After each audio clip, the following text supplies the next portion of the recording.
Welcome to Inspiration Inc. A very happy new year to all our viewers. We have a very special guest as first episode of 2019. We have Mr. Ashish Chauhan, MD and CEO of world's fastest stock exchange BSE. Sir, thank you so much for joining us. Wish you a very happy new year and wish you great success in 2019 as well. But as the name goes, the show is called Inspiration Inc. So I'm going to ask you all questions about your beginning and then we'll follow about your journey. So you are considered, in a very subtle way, you are considered as father of derivatives, modern derivatives market in India. So when you started this journey, did you think that Indian markets will grow to this extent, or the derivatives market will be so modern?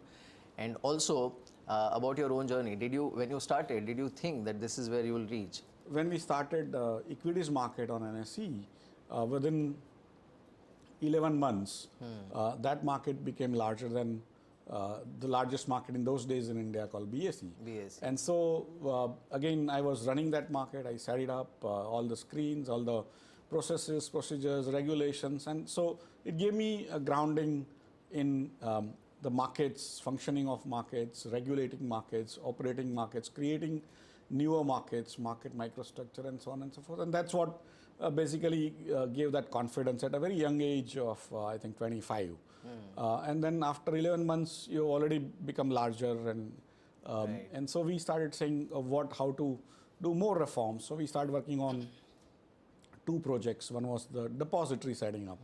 And so it required a lot of regulations. A new law was enacted called Indian Depositories Act. And then for derivatives also, there were a lot of changes in Securities Contract Regulation Act and other things required. And so we ended up writing down what all were the prerequisites for setting up derivatives.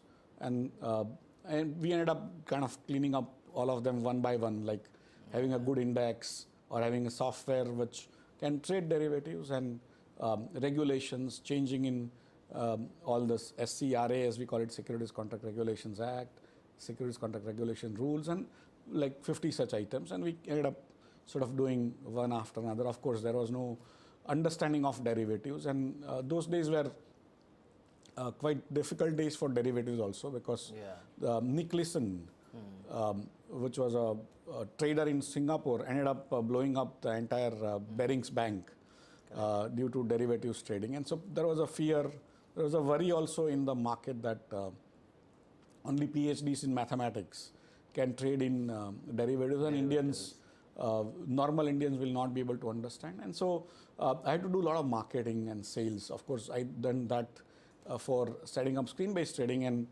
doing it across India to popularize it, getting more members and all.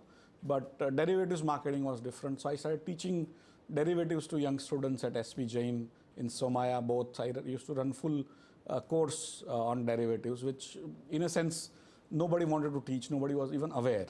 I also learned derivatives hard way, like the way I learned satellite telecom or sort of software programming and so on and so forth. So there was a practice of learning by first principles, by looking at books, by talking to people, by experimenting, and that helped me set up derivatives. And those days, of course, we had a interesting product called Badla, which is known in the world market as Contango.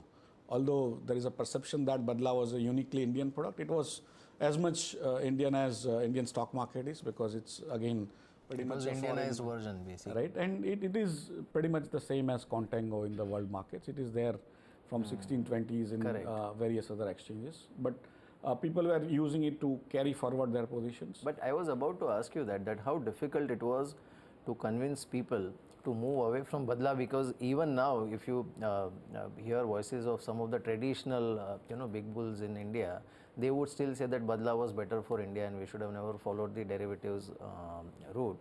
Badla was banned because of certain reasons early on. Then it came back in a different practice where NSE merged their ALBM framework with the that is the borrowing lending platform with the equities market, and even BSE did it with their borrowing lending platform called Bless with their underlying market. It became another type of Badla very quietly, and nobody realized, but it was going on, and we were kind of cleaning up the minimum prerequisites. So if you don't have good prerequisites cleaned up, available, then what happens is you may start and you may fail. Whereas here, it took us almost, I started working on it from 95 onwards. My first letter to SEBI, that time Executive Director and whole-time member, Mr. O.P. Gehrotra was there. So my first letter to him from NSE that we want to set up derivatives market was somewhere, I think, in December 95. And so it took us 5-6 years to sort of go through all the grind that is required. A separate committee was set up called LC Gupta Committee to discuss, debate whether India can have a derivatives market, whether India should have a derivatives market. If it is true, then what kind of regulations it should have. And so that committee took a long time, almost 18 months to deliver its report. And so we had to go through that very painstakingly, give all the answers the committee was raising, media was raising, and so on and so forth. So it was like you were waiting very patiently, working very hard with the hope that somewhere this modern framework will be allowed. And in the meantime, we were also marketing. I would have spoken on derivatives almost over 5 years till 2000, almost 500 times in different parts of India. Right. And nobody had heard of derivatives except that it's a bad thing. And so, and we would go and talk to common people. Correct. And talk to them about how derivatives work and how in day-to-day life you can use it. For example, when you take an insurance, you're actually using a derivative of sorts. And so we had to explain to them in a more interesting, more day-to-day basis. And so people were becoming comfortable in 4-5 years. We had created an army of people who were specialists. So we also set up a certification in financial market framework, and NSE certification in financial markets. And in some ways, when you look back in retrospect, we should have actually gone for delivery based and so on and so forth, which is true with the rest of the world also. It's not that we were the only one. But that debate is still open now. So. Yes, and now I think SEBI has now sort of announced their intentions to do it completely delivery based in 2019. So it remains to be seen how it plays out and how people accept it. But overall, the derivatives became the mainstay. What derivatives do is provide you what we call hedging framework, but they also provide you leverage. But then when you moved from NSE, when you moved to Reliance, and you obviously were the CIO with Reliance Industries, then you were also the CEO for Mumbai Indians.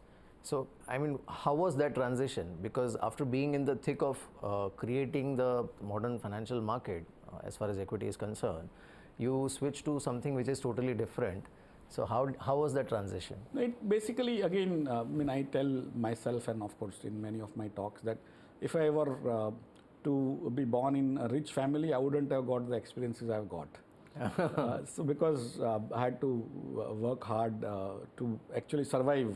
Correct. So around 1999, the IT market started booming, and there was this Y2K framework where a lot of Indians were getting jobs abroad and so on and so forth.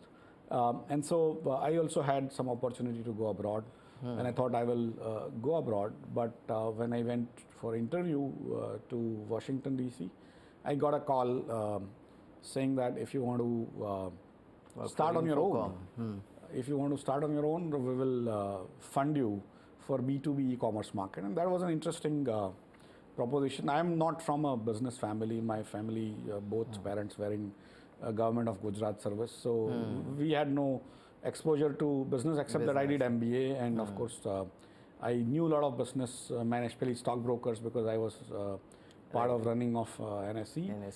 But effectively I had not taken financial risk as a businessman before. But here was a good opportunity, and I thought at why not 30, 31, if you don't try, probably you will never try. And so I ended up starting my own firm called exchangenext.com. But in 2001, the e-commerce early boom went down, and I was told that no additional funding will be available. So in 2000, I was on top of the world, being one of the top employees of NSE.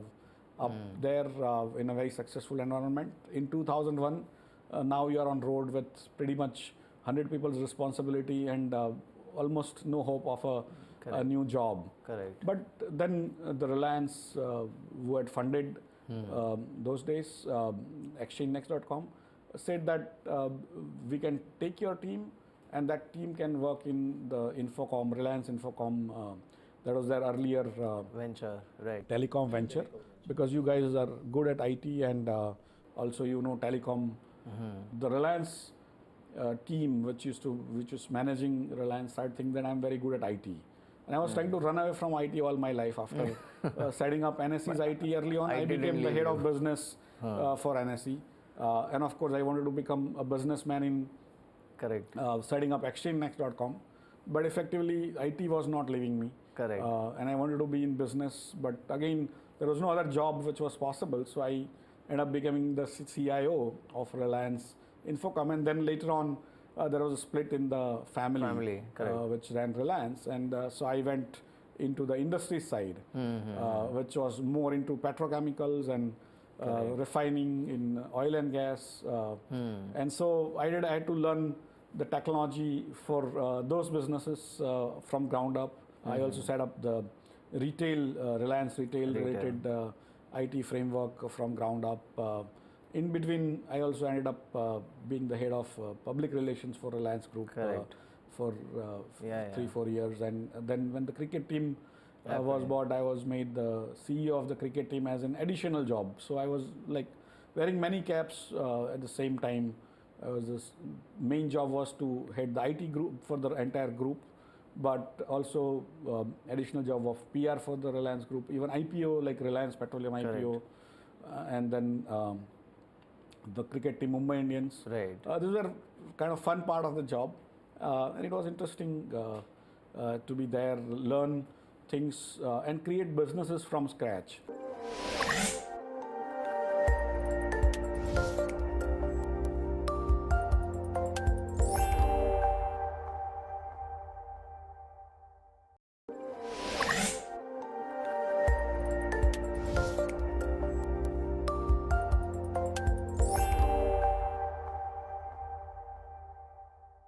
One observation I have about your journey is that you end up doing things where you break away from tradition, and I think that's what you did when you started. I mean, when you joined BSE, because it was oldest exchange in Asia.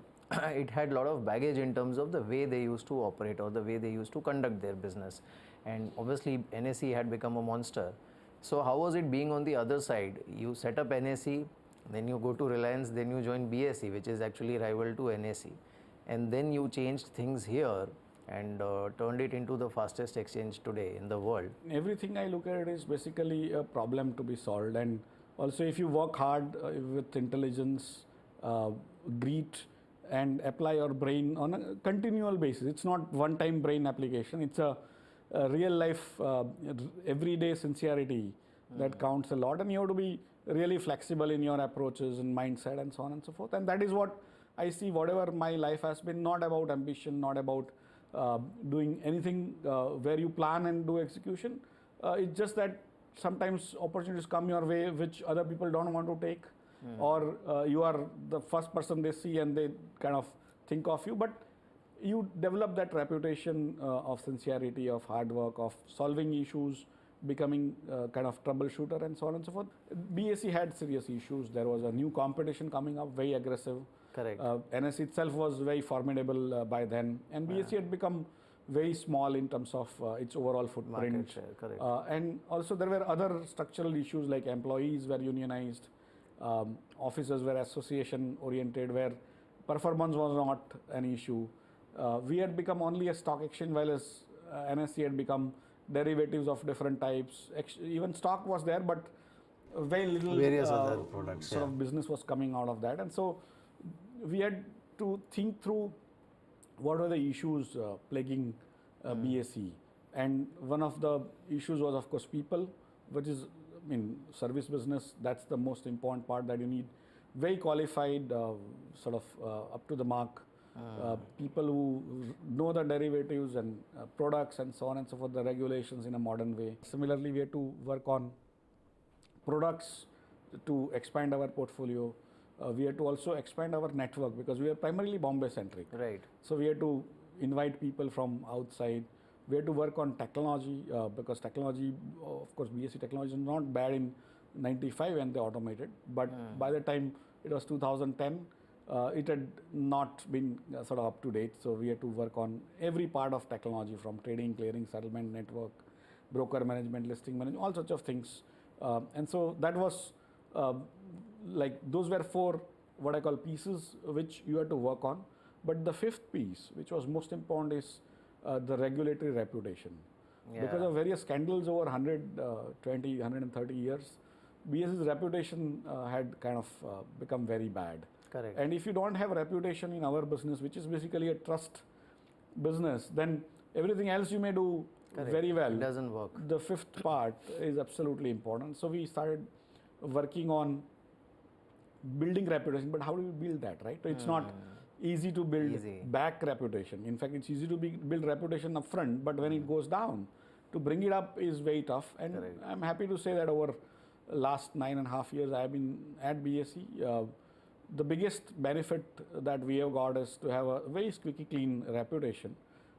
And of course, over that period, we have started being counted as the fastest exchange. But more importantly, in some businesses, we have won huge market share, which nobody actually thought we will be able to do, like in currencies derivatives, interest rate derivatives, in mutual funds. We created a completely new framework for India that it has automated the entire mutual fund distribution, where now we are, last year we collected almost 1.8 lakh crore rupees for mutual funds in India. We are now pretty much 20-25% of all the funds collected by mutual fund industry. Correct. And almost 40% of all new investors are coming through our BSE Star MF platform. Effectively, we are now thinking that BSE has to evolve from a very small stock exchange or stock related exchange to a much larger e-commerce platform. Our bonds platform basically raises somewhere between 2 lakh crore to 4 lakh crore for Indian corporates every year. Now, government bonds get sold, sovereign gold bonds get sold on that platform. So, effectively, we are reimagining the ways an exchange is perceived or exchange works from a very narrow stock sort of equity punting or equity speculation to now what a nation building requires, raising of funds. So we have now a startup segment for youngsters to come and raise funds. We have an SME segment which is 280 companies listed. We have raised for small little entrepreneurs 2,700 crore, but more importantly their market cap is close to now 20,000 crore. We have an incubator in BSE which is funded up to 200 companies over last 3-4 years. So we are trying to basically work in partnership with the nation, that if nation wants to raise its income, to create wealth, then BSE will be the first choice, which it has been over 143 years now. In India, it is believed that the future of India is very bright. When it comes to individual future, that is where the worries or the concerns start for an individual. So what is your message to the youth who is watching this show? The technology is the only change that happens in the world. And the society is surrounding it. India missed out a great technological revolution called Industrial Revolution. From say 1650 to 1950. When Britishers came to India in that period, 1650, India used to account for almost 25% of world's GDP. When Britishers left in 1950, pretty much plus minus 3 years, we were 2% of world GDP. Of course, we were subjugated, but we also missed out on the great technological revolution. Over the last 70 years, we worked hard and we became from 2% of the world GDP now around 3-3.5% of world GDP. It is 50% jump or more, but how do we become 25% of world GDP? Today, there is a framework of the technological change that is happening. One single information technology changed the world over the last 30-40 years and also changed India completely. In 50 years' time, even if we create 20% of the world's new wealth, there will still be $72 trillion. It is currently India's total wealth is somewhere around 8 to 10 trillion dollars. Right. We'll create almost 10 times more wealth in next 40 years. We might grow at 30-40% sometimes. On many years going forward, it is not impossible. It is, we have to believe, and the uncertainty is going to be immense because the older technologies, older industries will die, the newer industries will come up, and we need to ensure that some of us continue to experiment, continue to create newer wealth, and the entire society will benefit the way it is done in this information technologies early part of the revolution, where Infosys or Wipro or TCS or Patni Computers, and so many of them have come in the beginning, and then later on many more have taken the baton and run with it, and the entire society has benefited. Right. For me, that next 50 years, India has a golden chance to become rich as a society before it becomes old. Correct. Today, I call the next 50 years as time for capitalism without capital. You require little capital, you require a lot of brains. Earlier, you required a lot of capital, little brains. Little brains. Now, and Indians have brains in tons, right? Plenty. And that's why Indians should create businesses, come to BSE, raise that little fund they require, and then when that wealth is created, is shared with your nation. Otherwise, today, foreign private equity people, foreign angel investors are investing in Indian brains. Correct. When that wealth is created using Indian brains, that will be shared with outsiders. It's not, I'm not saying that you shouldn't do that, if at least they are investing money. But Indians also, rich Indians specifically, should also learn to invest in newer businesses where little capital is required. Correct. But the wealth creation could be immense. Correct. I think that's the best answer to start 2019 with. Thank you so much for joining us. Thank you, sir. Thanks.